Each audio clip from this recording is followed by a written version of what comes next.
In today's episode, you guys are going to get to learn a little bit about myself and John, where we come from. Where we come from. Yeah, where we come from, right? Yes. I'm sorry. I swear we not drinking on this show. I would show the energy drink I'm drinking, but unless I get a sponsorship, I'm not showing it. But Not yet. it's just water and right. energy drink.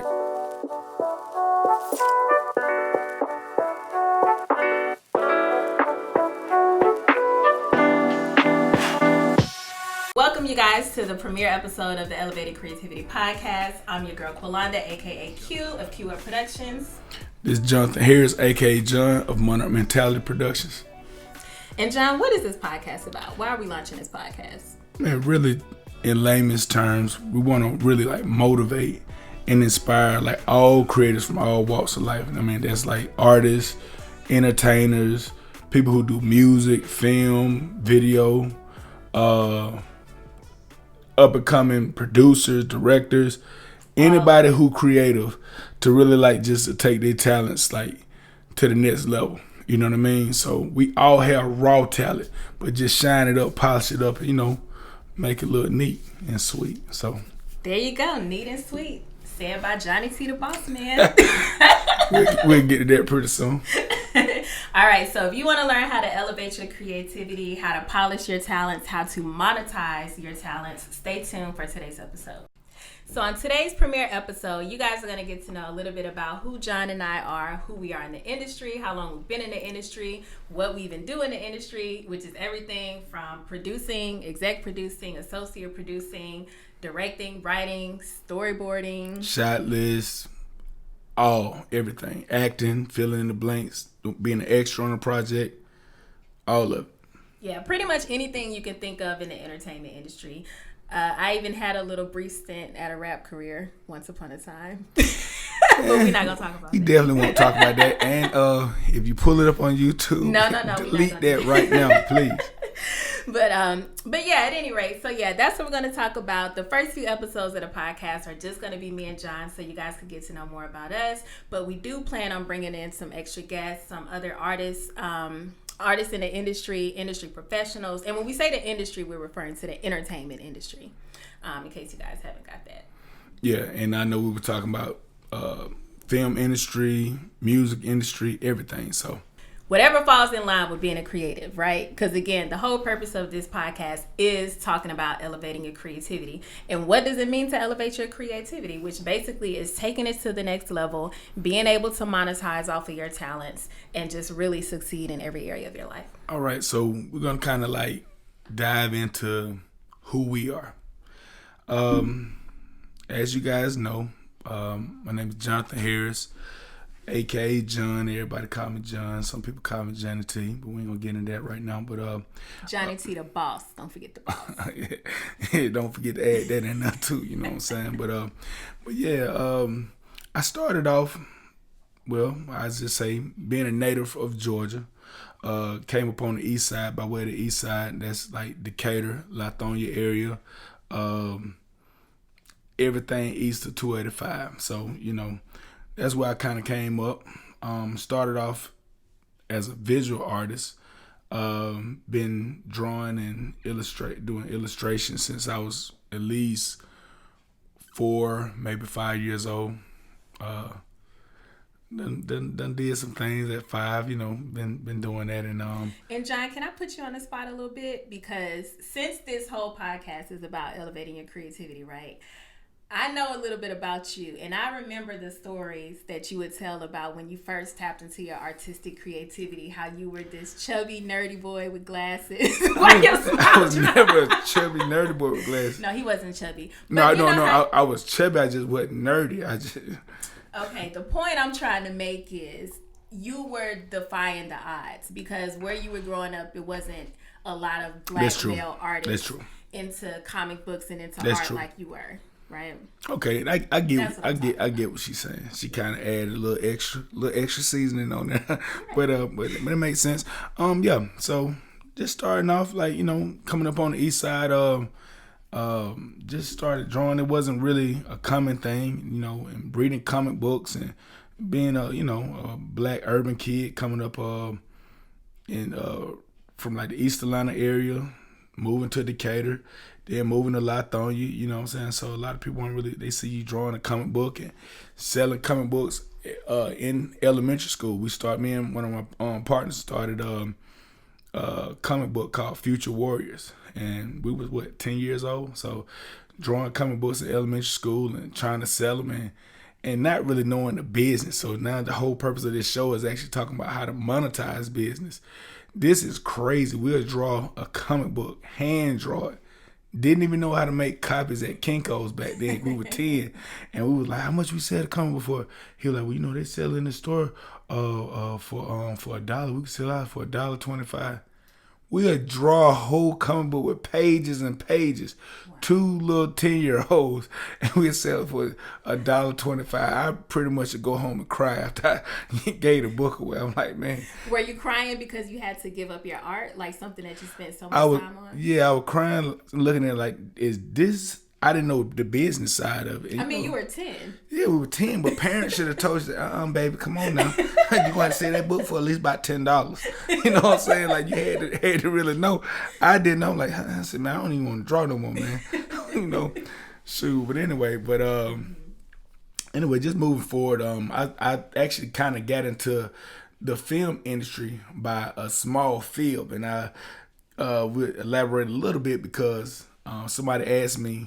I think I was watching the behind the scenes of The Lion King, and this was back in like 94, 95 when Lion King came out. But after Lion King, it was whenever it came out. I watched the behind the scenes, and I first time I seen like a storyboard. I'm like, so they draw this stuff out, and they go really to a zoo and look at how lions move, and they draw the stuff and do this and that. I was like, I could do that, and I always just remembered it.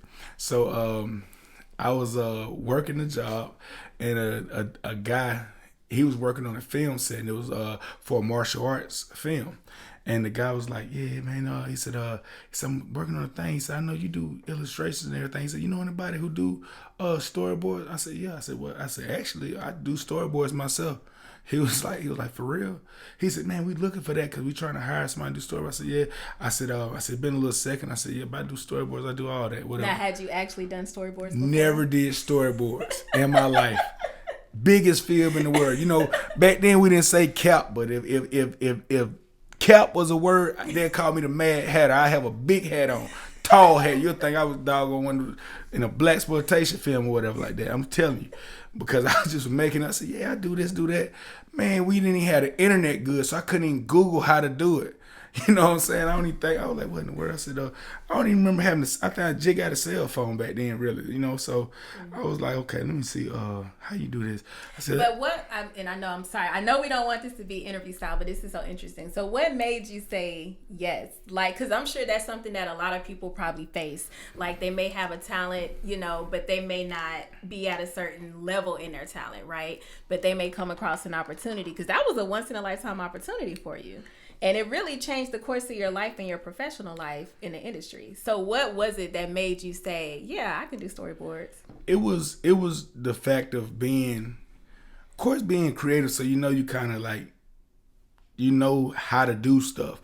But the other side was having hustle, drive, and the mild urban side of me. So it was kind of like, I wouldn't say like finesse, but I was like, if I don't know how to do it, I'm going to figure out how to do it. So let me just take a chance on it. And just being creative and seeing the opportunity, like, I'm going to figure it out. If it don't work, oh well, or I think I'll be able to do it. But, you know, so speed everything up. I took the job.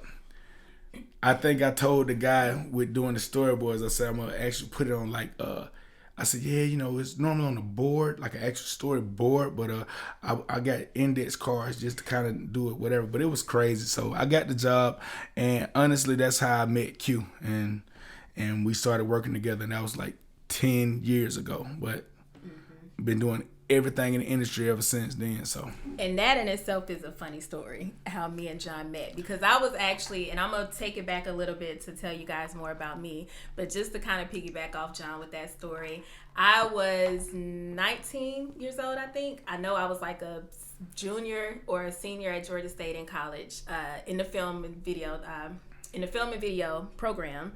And I knew Sifu, who was the martial arts producer that John is referring to. And he actually gave me a chance as a young director at 19 years old, directing a martial arts film. And adding on to writing after he fired somebody I know. Shame. I'm just joking. It happened, but go ahead. We're not going to go there. But yeah, so at any rate, it was a new first time experience for me as well, because he knew I was an up and coming director, and I didn't realize he, meaning Sifu, the producer, had hyped me up as much as he did. And mind you, because this is a martial arts film, you got grown men, mind you, I'm a little short 5'2", 19-year-old. Grown men, martial arts guys, John, storyboard artists, and a few other people. 6'1", 285 back then. I had long cornrows, braids. I just put my glasses on, so I had to kind of like hide my way in the industry. I didn't want to come in there with the, tone it down a bit. With the gold teeth. So we had, I think it was like a casting call that they were doing. And so I walk in, I'm there. I got my little backpack on. Hold on, not to cut in. Let's talk about the hype up. Okay, guys, hype up. It was like, guys, we got a new black woman writer director. She does this. I'm like, okay, who is this? He's like, working in the industry, trendsetter. He started just naming all this stuff. I was like, okay. I was already kind of nervous because he had one of the martial artists like try to show me martial arts, and they slammed me like 2 days before. So I was like, okay, they really doing real deal kung fu, like not kung fu, but real deal martial arts in here. Like I just got slammed on over there by Greenboro. I think it was up like Campbellton Road or something like that. But yeah, it was crazy. I was like, okay, hold on, they real deal. He was talking about this black woman. I said, who is this black woman? I said, and I'm not being, sexist or anything like that. 'Cause I love our black women, prior to the people. But I was like, man, who is this lady? And then it was like a drum roll came in. And I seen somebody come in through the back, kind of sit down. When he came up front, he was just talking. He was like introducing. I'm like, okay, I don't know who she was, but he's introducing so-and-so. And here we go with the story. Go ahead, Q. I mean, you basically told the story. Long story short, I was the young up-and-coming director, but I was not what they were expecting, okay? So to my fellow sisters out there who are in the industry, if you're young, if you're short, if you're black, we often get overlooked. And I mean, that's just real in the industry. So when I walked in with my backpack, nobody was expecting me to be the director of this project, right? They're thinking, oh, some little PA whose daughter is that back there. Nobody paid me any attention. And so when he introduced me as a director, I had to walk up and, to the front of the room.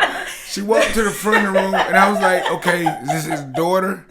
Like, it's cool. And really, I think I left my bags in the car because I said if I had my bags with me, I would have put my bags on my back. I was getting ready to walk. I said, okay.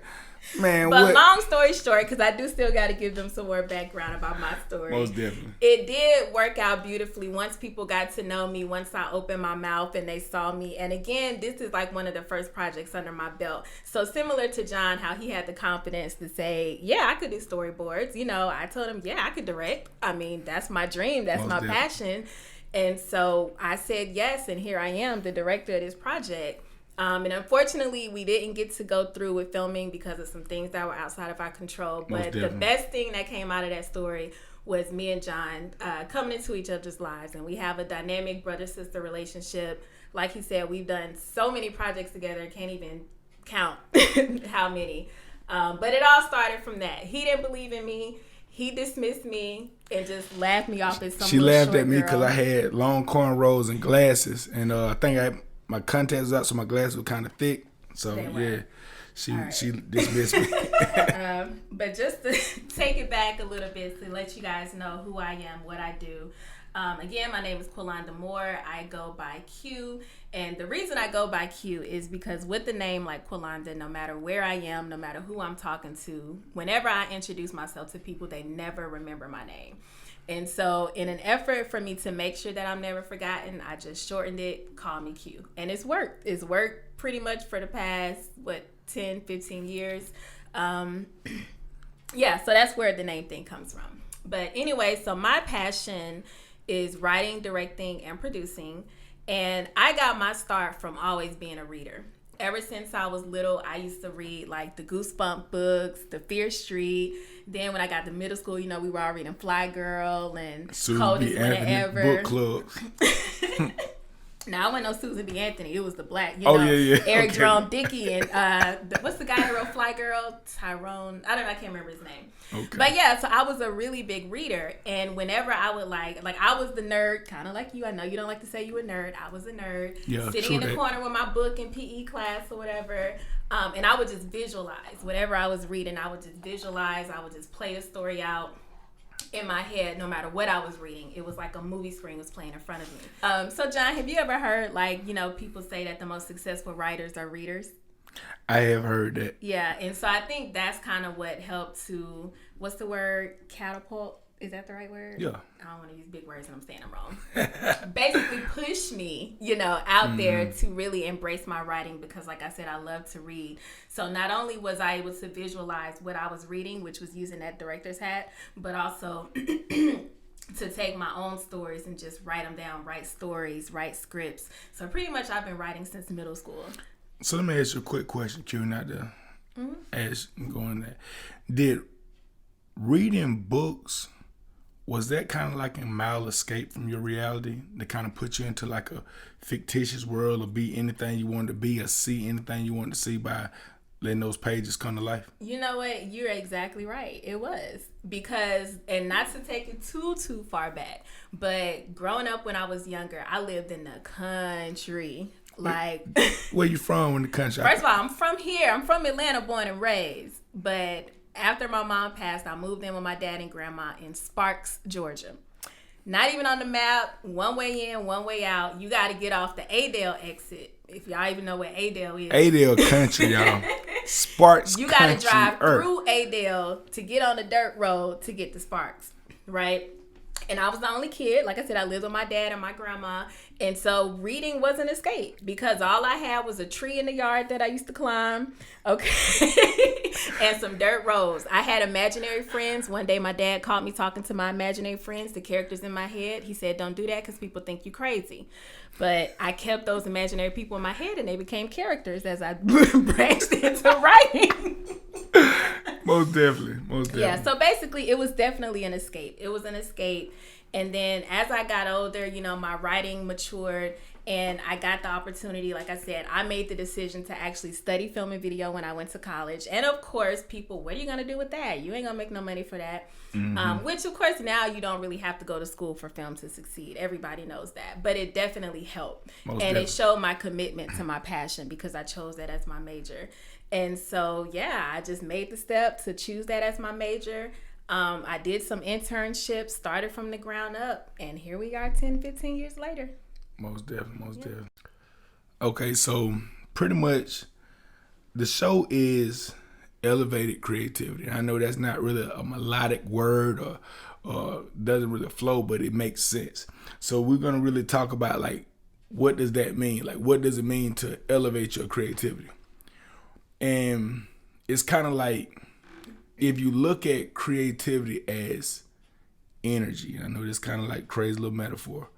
You have a lot of energy all over the place. But if you want to direct that energy or direct that creativity, kind of put it together, figure out what you want to do and direct it in the direction that you want to take it.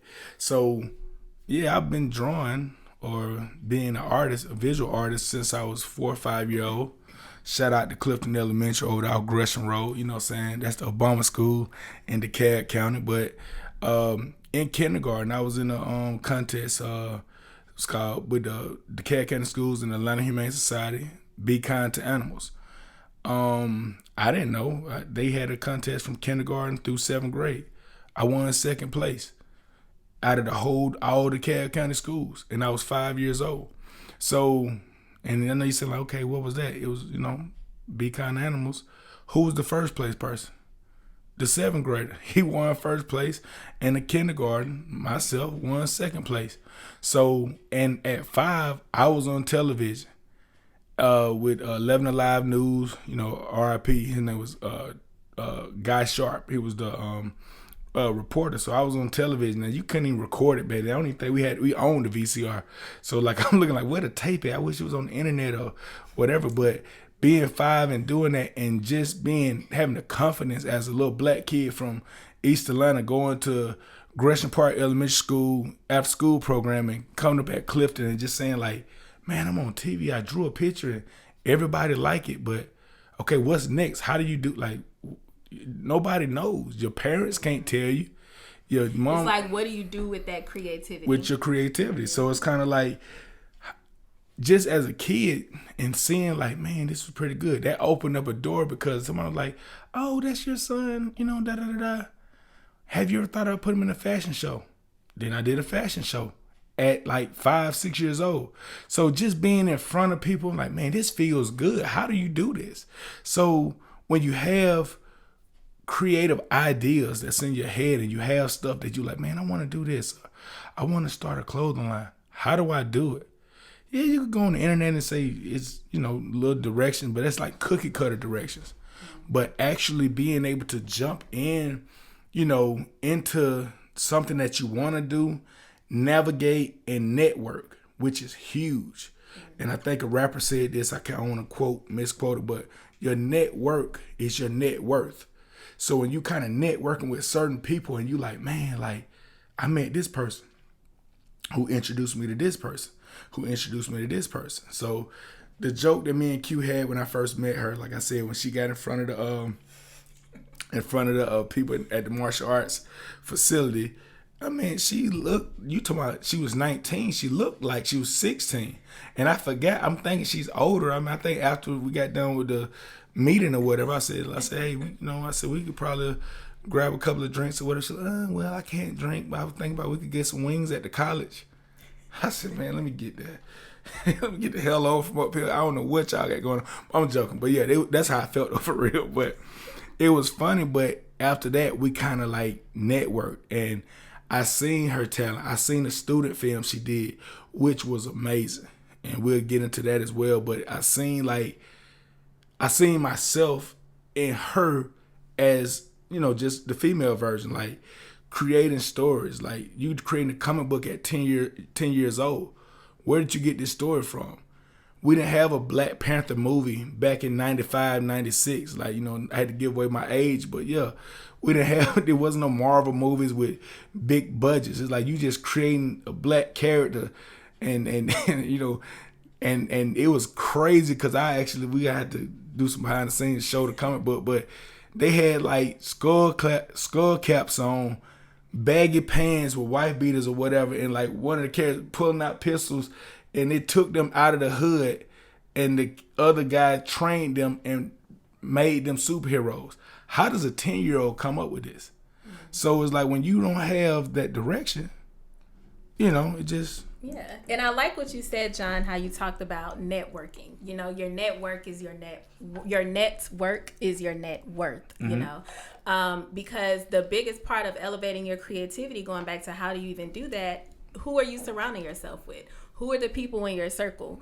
It's not about mm-hmm. who you know, but who knows you. Most definitely. You know what I'm saying? Like, that's the number one step through the door. Everybody who has worked in the entertainment industry will tell you 9 times out of 10, the way they got their job was based on who they know. Exactly. You know, and I like what you said about how, you know, the energy, you know, that energy that you bring. And I also want to add to that, what is it about your creativity that makes you special? And not you personally. I know. I'm just saying, like, to our listeners out there, that's mm-hmm. a question they have to answer. Mm-hmm. You know, before you can even go to the next level, what do you have to offer that's never been done before? Most definitely. And not only that, because, you know, I heard a good example on one of the podcasts I was listening to. Think about how many brands of bread there are. How many brands wow. of cereal there are. So even if you may have the same vision or the same idea as somebody else, there still has to be something that sets you apart, and you shouldn't let that stop you. So you can say, you could have said, oh, there's a lot of artists out there. Well, granted, you said you didn't see exactly what you were trying to be, so that in itself could have stopped mm-hmm. you. You could have said, what do I need to draw for? I don't see any other black characters out there. Why am I doing this? So, and I'm going to ask you this too. What was it that pushed you to keep going? Like, after you did the martial arts film, because like I told everybody, the film didn't really go anywhere. So at that point, we really could have just said, well, shoot, this ain't take off. Why am I wasting my time? Most definitely. What was it that pushed you to keep taking your creativity to the next level and keep going? Okay, I'm going to make this quick. It was really kind of like, it's something that you feel because you don't really see it. It's something that you feel about yourself and you're like, man, I know it's something. It just, I can't describe it. I know it's in me. It's something there. And like, I don't know if it's like it's like the inner child or the, like with children, they have like a certain confidence. Kids will just run there, climb a tree, and probably jump off the top branch if you don't tell them to get down. We kind of like break the confidence out of kids and out of children. So actually have that innocence of just raw creativity or just feeling like I actually had a internship for a female clothing line. People didn't even know that. Shout out to Jane Blue Couture. Even doing a lot of things, but you just like, okay, man, I want to design clothes, but I like how this look. Man, I want to film animals. How do they do this on National Geographic? Oh, I like comic books. Man, I like this character. I like Spider-Man. I like this person. I like Batman. But you try to fit yourself in there. You're like, well, I don't fit in. So you make yourself kind of like fit in. So it's something about you that just want to it's something that like, I'm going to just keep going. It's like a fire on the inside. Yeah, it's drawing you. Yeah, and it's hard for me to explain it, but it's something that just draws you to it, and it's like you can't let go. Because if you feel like quitting, is something inside of you that makes you feel obligated to make you keep going. So right, and that's part of why we even started this podcast, because we wanted this to be an inspiration, because we are creatives ourselves, we are working creatives, we are working professionals, and we know a lot of times you get discouraged. A lot of times you question, why am I even doing this? Or how do I get to the next level? I feel like I've been stuck in this one place for so long. And so John and I came together and we're like, you know what? There's a lot of negativity in the world out there. There's a lot of, negative energy, like just the internet in general. You go on the internet for 5 minutes, you'll be depressed with life. You know what I'm saying? Yes. And we just want to put some positivity out there in the atmosphere to let people know no matter what's going on, you still have that thing that's on the inside of you. No matter what it is, you can sew mittens. That could be your passion. So That's what true. are you doing with that passion that you have to sew mittens? So we're hoping that as people tune into this podcast, they're inspired. The people that we bring on, we're hoping to give them promotion as well as to have them inspire other people that are in their particular fields, Most definitely. And Q, I really like that. Positivity is key. Being positive and just having good energy, because that really changes everything. To add on to positivity, and let's add on to the film industry. We as urban Black people, our narrative and our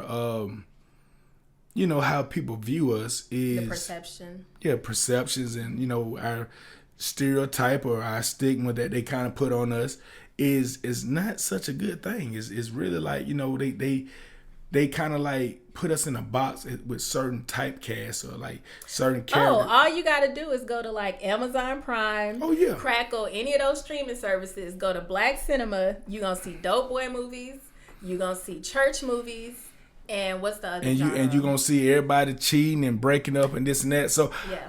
That's it. Yeah, so let's add this positivity thing on here real quick. I'm gonna make this quick because I got into this, and I know even with me and Q, I just seen the similarities was to change the narrative.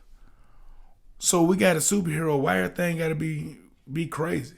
Why everything got to be this or that? Like let us have superheroes, okay? And it's not to exclude anybody. So they say, oh, well, this person broke up, this, why we don't show Black love? Like real deal Black love. So when you use your imagination, like, even just things that we didn't see personally as children, but now like, okay, I want to see that. What does that look like? What does our version of the Notebook look like? Can we show that love? You know what I'm saying? Shout out to the Notebook. If y'all seen it, if y'all didn't, okay. you know what I'm saying, check it out. But can we showcase that? Why everything had to be people fighting or whatever? Like, we pretty much sisters and brothers. Like, show that. Show real love. Show everything. You could be from the hood and still have real love. You could really be, you know, anything you want to be. Possibilities are limitless. You know what I'm saying? Mm-hmm. Mild speech impediment, but keep it going. You know what I mean? No, that's good. And just as we get ready to wrap up this episode, you know, we hope you guys continue to tune in because you're going to learn more about what me and John do in the industry, some of the projects we've worked on. As John stated, we choose every project that we attach our name to, we make a conscious decision to do that. Like, there are certain projects I don't attach my name to. I don't do. Same thing with John. You know what I'm saying? And you have to be willing to not basically sell out your soul. So we want to talk more later about some of the projects we've done, where you can see our work. Most definitely. All of that stuff, except for my rap music video. We're not going to talk about that. Yeah, we ain't going to pull. We're not even though John was in it too, making it rain with the cash. You was. Hey. If any, I ain't gonna say if anybody can. If we're gonna do a cash prize, y'all can find that video. But I probably would delete that video real quick. But yeah, man. We hope you guys enjoyed the premiere episode of the Elevated Creativity Podcast. We plan on dropping new episodes every Friday, so please make sure you come back and listen. And y'all make sure y'all comment and subscribe to the podcast. This will be on Anchor, Google Podcasts, Apple Podcasts. And also, leave us a 5-star rating. Make sure you also subscribe to our YouTube channel, Elevated Creativity, and that's on YouTube. And, you know, like, comment, and make sure you definitely share. Sharing is caring, and it's free. You know what I'm saying? And the YouTube channel is going to be great because we're going to have exclusive content. So we're going to have behind the scenes look because John and I do work on set. So we'll have behind the scene vlogs of us actually working in action. Hopefully John will put some of his artwork up there. You know, I will do. Okay. And also too, you know what I'm saying, follow us on our personal social media platforms. I'm just gonna give y'all my Instagram, you know, but so Instagram is Jonathan JONATHAN _D_ Harris HARRIS, and that's on Instagram. That's my real government name, so y'all don't do too much Googling, but yeah, that's my real name. You're supposed to tell them to Google you. You're supposed to say Google. Well, Google me, because if you he have a warrant and 5 tickets in DeKalb and Fayetteville. Riding dirty. Yeah, because John been riding dirty since I met him. Okay, but we going off on a tangent here. At any rate, so John always got a dirty road dirty 4 years straight. Follow me on Instagram at QDiddy _7. That's QDIDDY _7. Also follow me at QueUpProductions. That's QueUpProductions. But we'll put it at the bottom of the screen so you guys can see it. And also, I did also forget, how could I do this? Follow me on my business page, which is Monarch Mentality, and that's MONARCH _mentality. And y'all can spell that because I'm a little tongue-tied. But yeah, follow that on Instagram. And most definitely, I have more of my artwork, you know, little stuff. But I'm going to get that page popping a little bit more too. But make sure y'all, you know, check us out. And the show going to get better and better. Just let us know what y'all want to see, more content. And we're going to kind of get more, you know, a little bit more personal. And if you would like to be a guest on the show, please leave that in the comments. Or you can DM me or DM Q. And we'll definitely get back with you. So most definitely, we're going to keep this thing jumping and pumping. You know, that sounds kind of terrible, but. All right. So until next time, this has been I can't even say another episode because it's the first one. This has been the premiere episode of Elevated Creativity Podcast.